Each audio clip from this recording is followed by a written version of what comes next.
Bien, venimos aquí a la mesa, estamos con Leticia Muñoz, periodista de Norte, y un invitado. Leticia, ¿qué tal? ¿Cómo estás? ¿Qué tal? Buen día, ¿cómo están? Bien, bueno. Bueno, les vamos a presentar al flamante y nuevo presidente de la Cámara de Comercio de Resistencia. Estamos con Juan Martín Alfonso. Bienvenido, Juan Martín. Buen día, gracias a todos. Gracias por el espacio. Felicitaciones. Gracias. Fue elegido en la Asamblea General Ordinaria anoche, junto también a otras autoridades que ocupan cargos, por ejemplo, Iván Bonsi, que será el secretario. Así es. Vocales, Nicolás Aguiar, Sonia Slavik, Omar Camps y Walter Bisman. Bueno, justamente Juan Martín es el sucesor de Walter Bisman, que finaliza su mandato de 2 años. Así es, correcto. Juan Martín, bueno... en un momento fácil para las pymes, ¿no? Sí, tranqui, pero sobre todo quiero destacar esto. Juan Martín tiene 29 años, es licenciado en marketing y es titular de la empresa Kratos, que tiene una planta industrial dedicada desde hace más de 10 años a la fabricación de aberturas. Bueno, ¿qué desafíos para la gestión? Que en primer lugar creo que es un poco la apuesta que desde varias gestiones anteriores se viene haciendo en los jóvenes, y bueno, desde ya que esto es el producto de eso, ¿no? Siempre se ha apostado por darnos la posibilidad de empezar a tomar decisiones, de realmente ir aprendiendo a la par de los colegas que tienen un poco más de experiencia, y de esa manera, bueno, llegamos a este punto. Así que creo que hemos logrado combinar muy bien la experiencia previa de quienes están hace un tiempo más que nosotros y los jóvenes que nos sumamos hace algunos años menos. Y bueno, vamos a seguir aprendiendo en el camino, vamos a seguir aportando, como decía ayer en el discurso inicial, ese empuje o esa garra, como se suele decir, la frescura, la innovación, sin descuidar, por supuesto, el trabajo previo. ¿Llevan algún cálculo de cuál es el presidente más joven que va asumiendo? Debe ser uno de los más jóvenes. La verdad que no lo vimos en números concretos, pero sí, yo creo que desde Iván Bonsi, que fue con 33 años, sí. Me parece que sí, hasta ahora tenemos la marca del más joven, sí. Bueno, Cámara de Comercio de Resistencia, y uno de los grandes temas actualmente, si hablamos de la economía, es el consumo. Lo escuchaba ayer en un medio nacional a un dirigente que es presidente de la Cámara de la Indumentaria, Claudio Dreyer, decir que fue el peor noviembre en muchos años, y advirtiendo que en general muchas pymes con este nivel de consumo no pueden sobrevivir. ¿Cuál es el diagnóstico acá en Resistencia? Bueno, hace pocos días salió el informe de CAME, que es con quienes trabajamos mucho y tenemos una muy buena fiabilidad en cuanto a lo que el Departamento de Estadísticas define. Trabajamos mucho con esos índices. Tenemos una nueva baja intermensual, todavía la interanual sigue por arriba, digamos, del promedio. Tocaste un tema muy puntual o un caso muy especial, que es el de la indumentaria. Indumentaria, bueno, sí. Siempre es una cuestión, y lamentablemente en este tiempo tenemos una heterogeneidad en ese sentido, porque de repente tenés colegas del sector automotriz que te dicen que están como nunca, están muy bien, versus esto que está pasando, digamos, en mi caso, que soy del palo de la metalúrgica, también, digamos, uno bueno, la industria es uno de los sectores más golpeados. No sé cómo están acá, pero en general, en ese sentido, lo que tenemos nosotros desde la industria es que, bueno, es muy difícil, ante el advenimiento de todos estos productos importados que empiezan a ingresar, es muy difícil todavía que de esa manera, con productos estándar, uno pueda ingresar a una obra o a un desarrollo y de repente que todo vaya perfecto, porque la verdad que en la obra lo último que vas a encontrar es homogeneidad en las medidas, digamos. Entonces ahí la industria argentina o la industria local se fortalece en cuanto al trabajo personalizado o a la posibilidad de ajustar sobre la marcha, cosa que un producto, si uno lo trae para redistribuirlo, no se puede hacer. En el caso de la indumentaria, nosotros tenemos una postura muy clara de que, bueno, claramente ningún extremo es bueno, entonces la apertura indiscriminada no termina beneficiando. Creo que el tema de que el empresario ahora tenga que se escucha mucho decir, ¿no? Ah, bueno, ahora esto que se hacían los vivos van a tener que bajar los precios. Sí. Y realmente no es así. O sea, ningún país de los que hoy vemos con un desarrollo ejemplar o al que nosotros aspiraremos, se hizo abriéndose totalmente al mundo y se hizo descuidando la producción propia, todo lo contrario, digamos, hay que Además, ustedes pueden manejar los niveles de productividad y la competitividad en general, pero hay una cuestión que ustedes no manejan, que son los costos. Totalmente, o sea, acá yo creo que el problema de raíz tiene que ver con algo estructural, que son, como siempre hablamos, los costos laborales, la estructura impositiva que tenemos. Eso es lo que hay que revisar. Entiendo que es también algo mucho más profundo, pero la verdad es que ningún país, repito, que nosotros hoy tengamos, no sé, pienso algún país europeo, Gran Bretaña, se me viene a la mente, porque justo el otro día hablábamos con un amigo de qué pasó allá por el año 1890 y todas las reformas que ellos hicieron en cuanto a cómo se fueron protegiendo, si se quiere, los productos externos con una política proteccionista, pero regulada. Digo, tampoco es volver al cierre total, pero definitivamente una apertura así indiscriminada no funciona. ¿Tienen identificados cuáles son los productos que se están importando que más daño hacen acá a nivel regional o local? Puntualmente identificados por rubro, no. Pero sí entendemos, como te decía recién, que los rubros por ahí más golpeados son esos, digamos, o sea, el del consumo masivo, el de indumentaria, eventualmente quizás alguna herramienta, más por ahí llevándolo para el lado de lo industrial, pero en lo que respecta a producción, no, la verdad que no. La verdad que no. Si tenemos que hablar de los principales problemas que afrontan hoy las pymes, ¿dirías que el acceso al financiamiento y las tasas de interés cómo están hoy? Mira, te lo respondo de esta manera. En una situación normal, la tasa de interés no puede estar mucho más arriba de 5, 6, 10 puntos, exagerando, de la inflación, digamos. Entonces no podemos tener el 30%, el 50%, el doble. Eso es inviable, totalmente Llegamos inviable. 60, 90, ¿cuánto llegó? Un montón. Totalmente inviable, sí, digamos, y está muy lejos de la inflación proyectada. Entonces, digo, primero también se tiene que reacomodar eso para que realmente sea tentador para el empresario querer tomar crédito, digamos, que endeudarse y financiarse a través de eso. Bueno, justamente más tarde vamos a tener el informe de inflación, pero se recalentó también un poquito en noviembre.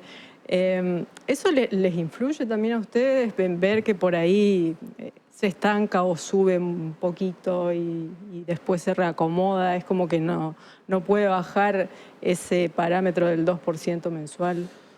Yo creo que eso varía mucho según la actividad. Por darte un ejemplo, los que trabajamos con metales seguimos el movimiento del dólar oficial al día.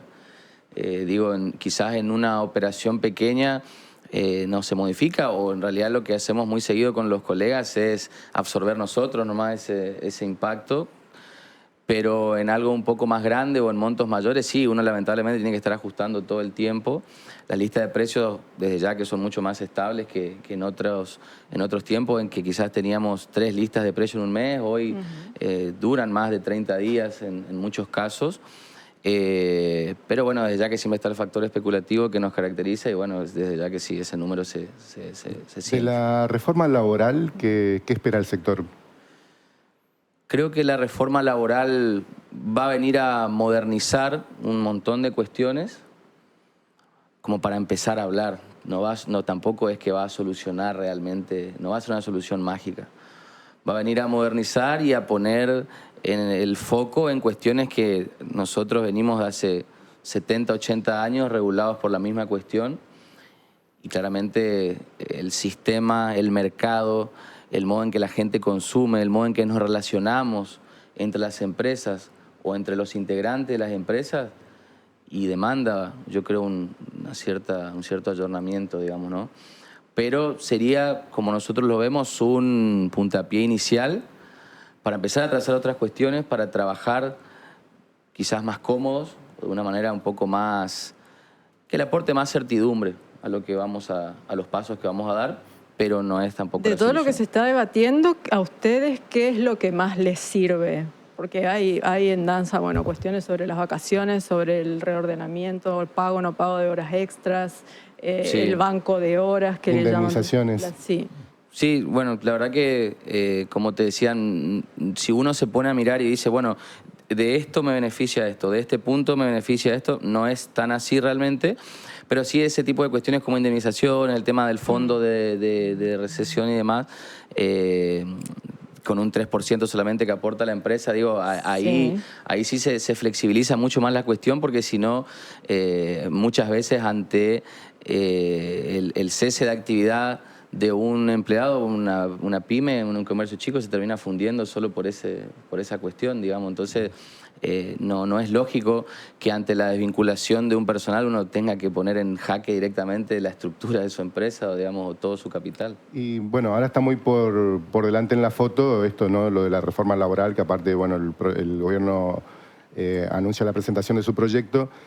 Pero, ¿qué tanto de importante es también la reforma impositiva, de la cual por ahí no se habla tanto porque tiene que ver justamente con la generación de ingresos para el Estado, Exacto. para la gestión actual? ¿Ustedes ven que es posible llegar a un sistema más racional que aliente realmente a la inversión? Porque hoy las pymes están casi con el agua al cuello Sí. desde hace tiempo, ¿no? Esto no es nuevo. Pero todos los discursos siempre hablan de oxigenar, de salvar a las pymes, pero después a la hora de los hechos es como que cuando se ponen de un lado del mostrador el del gobierno, todos hacen más o menos lo mismo, ¿no? Nosotros siempre estuvimos abiertos al diálogo y a hacer un trabajo conjunto que realmente nos permita manifestar cuáles son las reales inquietudes y que las distintas gestiones tengan de primera mano qué es lo que realmente hace falta. Siempre digo que todos estamos de acuerdo en que la macroeconomía debe atenderse, debía sanearse y reordenarse, pero bueno, en algún momento la micro también tienen que empezar se le tiene que empezar a prestar atención, y en ese sentido, sí, por supuesto que estamos abiertos a eso, digamos, ¿no es cierto?, a plantear y a dialogar y decir, bueno, hablemos de lo que hay que hablar. ¿Te parece que un gobierno nacional que escucha? Sí, tenemos diálogo. Desde ya que no todo lo que nosotros pedimos se puede y el resultado no está garantizado, pero sí, consideramos que hubo siempre un buen intercambio. Después, bueno, cada uno tendrá su visión y un objetivo, y por eso es importante que ser tenidos en cuenta. De hecho, CAME a nivel nacional es una de las más fiables y prestigiosas en cuanto a su fundamento y a lo que pide, y a partir de ahí, bueno, siendo la institución más federal del país con más de 1.490 cámaras asociadas, tenemos un peso y somos escuchados, sí. ¿Hubo, más allá de que todavía no es suficiente, ¿hubo algún tributo en el cual hayan sentido un alivio en estos 2 años? Acá, bueno, fue la reforma que modificó el tema de ingresos brutos un poco en la provincia. Sí. Eso, por ejemplo. Sí. ¿Lo sintieron? ¿No falta mucho? La verdad que sería el mejor ejemplo sería ese, digamos. No solo por lo que se siente, sino porque también fue algo que nació de nuestro seno, digo, Cámara de Comercio y Resistencia, todas las cámaras de la provincia y la propia Federación Económica del Chaco desde ya. Quizás no se siente tanto en el número final o en el bolsillo. Digo, un cliente no va a notar que paga menos un producto por eso, pero entendemos que por lo menos es dar un paso hacia adelante. Falta mucho por hacer, pero sí genera cierto optimismo o esperanza de, bueno, por este camino creo que vamos a ir bien. Bueno, era una baja escalonada que muy sigue, escalonada, sigue el año que viene, en 2026. Va a ser en 2 etapas, va a terminar en el 2,9. Pero bueno, digo, entre nada y bajar un mínimo porcentaje, entendemos que es por ahí, pero vuelvo a la idea anterior, es atacar la cuestión estructural, la cuestión de fondo, que es el costo laboral y la carga impositiva enorme que tenemos en nuestro país, lamentablemente. La última de mi parte, se viene una de las fechas fuertes para el comercio, que es ahora Navidad, fin de año. ¿Están preparando algo en especial? En especial para la ciudad no tenemos todavía nada definido como para decirte la acción va a ser esta.